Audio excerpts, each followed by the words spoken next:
Amigos y amigas, muy buenas tardes y bienvenidos. El día de hoy les hablaremos sobre el primer gran caso de corrupción en el Perú. Hablar de toda la corrupción en el Perú es sin duda una labor bien grande, que no alcanzaría en un solo video, o por lo menos este sería demasiado largo, por lo que en esta oportunidad hablaremos más del primer gran caso de corrupción en el Perú republicano. El Perú, como sabemos, ha pasado por grandes periodos de corrupción, sea esta de baja o de alta intensidad, pero nunca hemos tenido periodos sin que la corrupción haya estado presente. Se constatan patrones comunes respecto de estos patrones que favorecen las prácticas dentro de los cargos públicos, de las prácticas banales de corrupción. En cuanto a factores que favorecen a estos periodos de corrupción, tenemos un contexto autoritario, periodos con caudillismo militar, la fase final de la era del guano, el oncenio de Leguía, el gobierno de las Fuerzas Armadas y el fujimorismo. Estos son periodos que se caracterizan por una alta concentración del poder, especialmente en el Ejecutivo, además de un nulo o escaso control entre los poderes del Estado, además de cierto contexto en que el control gubernamental también se centra en el aspecto económico. El modo de operar de la corrupción en el Perú ha sido variado, pero el modus operandi que más ha resaltado en nuestra historia es el del patronazgo, es decir, la situación en la que una alta autoridad gubernamental traslade a la administración pública a gente de su entorno, sea a amigos o familiares, no solo para que mantenga el poder, sino que también para que pueda tener mayor control económico sobre los recursos que administra. Lógicamente, estas personas que ingresan a la administración pública también buscan lucrar con los fondos económicos del Estado. Este modo de operar viene incluso desde el virreinato, cuando la máxima autoridad, es decir el virrey, reforzaba sus sistemas de patronazgo para conseguir ventajas políticas y ganancias privadas, respaldando los múltiples abusos, especialmente con la gente indígena. También se puede ver al patronazgo con los primeros oficiales que gobernaron al Perú, poniendo en altos puestos a los militares a cambio de alzas salariales, manipulando los ascensos militares y los pases al retiro, para intercambiar favores, además de los recursos económicos que se extraían de los comerciantes para las guerras, cuyos recursos muchas veces acababan en otras manos y no se usaban para los fines que eran. El historiador Alfonso Quirós, en su libro Historia de la corrupción en el Perú, da detalles de un estudio en el primer gobierno de Belaúnde en el que se explica cómo actuaba un grupo llamado los carlistas, que se dedicaban a privilegiar intereses particulares sobre los sociales, manifestándose esto en favoritismos y tráfico de influencias para la construcción de obras públicas, además de un escándalo gravísimo de contrabando a gran escala.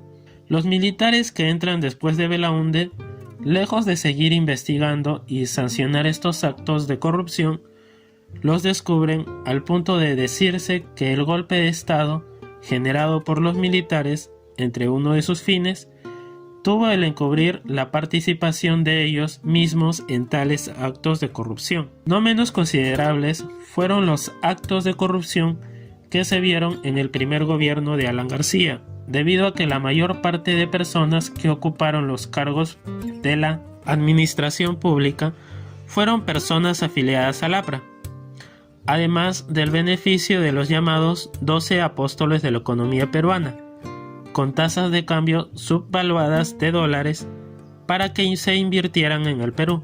Pero todos conocemos esa historia, pues los empresarios empezaron a especular con esos dólares y empezaron a utilizarlos para otros fines, lo que produjo la propuesta de García de estatizar la banca, lo que fue un punto de quiebre y el inicio de una severa crisis que ya era grave.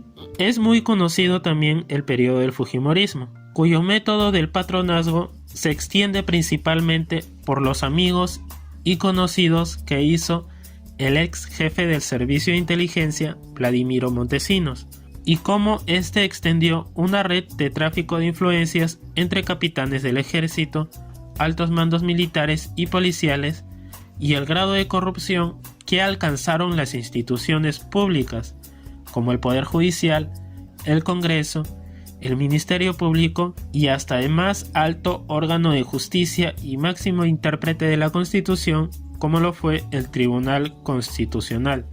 Cuando llegamos a la independencia, cambiamos la estructura política y entrábamos a un sistema republicano. En una república se entiende que todos los ciudadanos son iguales en y ante la ley, pero esto no quiere decir que de un día para otro se haya aceptado tal igualdad entre todos los ciudadanos. La estructura virreinal que nos gobernaba anteriormente se seguía manteniendo, incluso instaurada la república. Ciertos privilegios de las personas acomodadas seguían siendo notables frente a quienes no tenían nada. La sociedad limeña se había resistido y se resistía a tratar como iguales a gente que todavía creía que no debía tener privilegios. El Perú, como república, no se supo mantener. Los 20 primeros años de vida independiente en el Perú fue un mar de golpe de estados y pugnas de poder entre los caudillos militares, quienes habían gestado la independencia del Perú y se sentían con el derecho de reclamar la dirigencia o el gobierno del Perú. Alrededor de 1840, durante el segundo gobierno de Agustín Gamarra, se descubrió el guano de la isla, que tenía mucho valor como fertilizante. La comercialización del guano pudo haber sido una salida interesante para que el Perú se consolide en sus primeros años, pero después de la muerte de Agustín Gamarra, entre 1841 a 1845, sucede un periodo de anarquía militar, en donde los militares se encarnizaron en batallas por alcanzar el poder. La anarquía militar termina con la llegada de Ramón Castilla, quien propuso una estrategia para desarrollar un periodo desarrollista para el Perú, con una supuesta correcta gestión de los ingresos del guano. Parte de esta estrategia era crear una nueva clase empresarial que pudiera continuar con el desarrollo del Perú. Eventualmente el guano se iba a acabar en algún momento y se requería dejar algo que continuase el desarrollo del Perú. Castilla quería pagarle a ciertas personas con el dinero del guano para que éstas hagan empresa en el Perú. En 1850, a Castilla se le ocurre la Ley de la Consolidación de la Deuda Interna, que tuvo como objetivo crear un estado en el que la burguesía se beneficiara de esta ley y con ello desarrollara todo. Esta ley tenía el objetivo de pagarle a las personas que habían colaborado en los tiempos de la independencia y a las personas que habían perdido haciendas durante el periodo de la anarquía militar. Pero como es costumbre en el Perú, la ley estaba demasiado y pésimamente mal estructurada, pues la deuda no debió pasar de 7 o de 6 millones de pesos de la época. Pero cuando llegó el siguiente presidente, la deuda se infló a tal punto que alcanzó los 24 millones de pesos. Se infló en realidad por varias razones, porque nos hizo despilfarrar dinero del guano en proporciones gigantescas, comprometiendo a 2 presidentes, uno de los cuales su reputación en cierto modo estaba limpia. Además, se parece mucho a lo que nos ha pasado hace poco. El Estado se aprovecha de su condición para beneficiarse a sí mismo y a los suyos o a privados, pero no al pueblo, que es el que más lo necesita. La ley tenía muchos vacíos, porque en realidad no se sabía cómo identificar a las familias que habían colaborado con Bolívar y con San Martín para que se logre la independencia. Incluso se llegó al extremo de falsificar las firmas de Bolívar y de San Martín en documentos en los que supuestamente se alegaba que sí habían ayudado. La cuestión es que no bastaba falsificar estas firmas, pues en estos tiempos habían personas que te hacían el trabajo de hacer pasar esta deuda falsa como una deuda real, o si esta era real, por lo menos sobreinflarla. Una de estas personas fue Elías González Candamo, quien lo que hacía era comprar deudas a muy bajo precio, de personas que en realidad sí habían colaborado, pero que especulaban con eso. En realidad no se estaba enriqueciendo a la burguesía para que esta burguesía logre el desarrollo, sino más bien se estaba enriqueciendo a los intermediarios. No solo hubo un inescrupuloso lucro con esto, sino que también el Estado también se vio involucrado, pues los funcionarios se prestaban también para el asunto y para ello recibieron coimas. Rufino Echenique de cierto modo se benefició también con todo esto, y es que la figura de Echenique, al igual que la de Ramón Castilla, no era una figura santa, pues habían cometido demasiados delitos. Es así que con tantos intermediarios era muy difícil que la persona se enriqueciese e invirtiera en un negocio. El proyecto castillista había inevitablemente fracasado. Casos especiales fue la de doña Ignacia Novoa, quien en el transcurso del siglo XIX dijo haber perdido su hacienda y que estaba en todo el derecho de reclamarle al Estado a que se le dé un pago justo por ello. Pero como el Estado era lento, Ignacia se vio en la obligación de contratar los servicios de Elías González Candamo.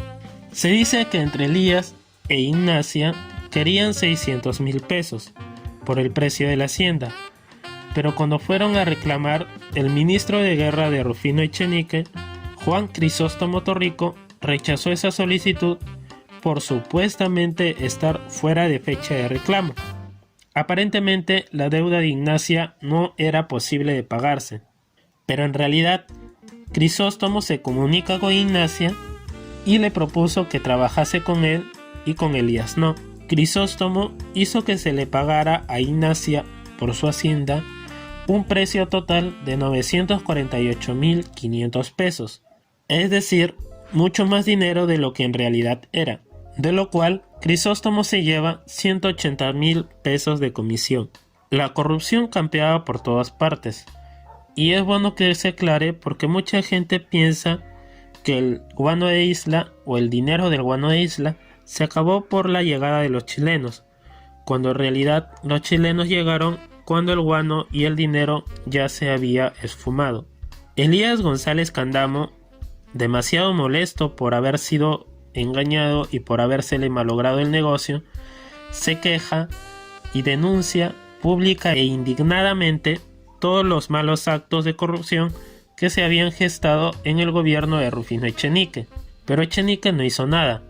Cuando Elías comenzó a convertirse en un problema, Echenique lo apresa y luego de su liberación, Elías se convierte en un gran y tenaz opositor al gobierno de Rufino Echenique. Fue mucho el escándalo de esta repartición del dinero del guano que los beneficiarios de este escándalo se les llamó los consolidados, y según diversos autores, el 60% de estos beneficiados fueron comerciantes y los demás gente vinculada al Estado, además de los militares. Y así fue como el dinero del guano se gastó y despilfarró de una manera terrible. En 1854, Ramón Castilla se rebela contra el gobierno de Rufino Echenique por la ley que él mismo había creado, y cuando Castilla llega nuevamente al poder, Castilla no hizo nada. La gran incógnita de muchos historiadores es por qué, a pesar de que Castilla había condenado los pagos de la ley de consolidación de la deuda interna, este no hizo nada.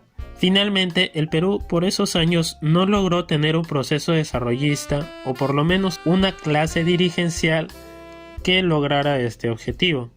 Como el caso de Inglaterra, el Estado y los empresarios se portaron demasiado pésimo para prestarse al juego de la corrupción. Estos hechos ayudan a incrementar la seguridad en un país que por ese entonces era naciente. Sin embargo, se ve que estos procesos y esta desigualdad sigue subsistiendo incluso al bicentenario de nuestra independencia. La pregunta es, ¿algún día vamos a tener un periodo desarrollista en el Perú? ¿Un Estado que promueva esto? un Estado y una clase dirigencial que verdaderamente se preocupe por su pueblo? Este ha sido el video del día de hoy. No olvides suscribirte y darle like al video, además de compartirlo, para que sea de utilidad también para todos tus amigos. Conmigo será hasta otra oportunidad.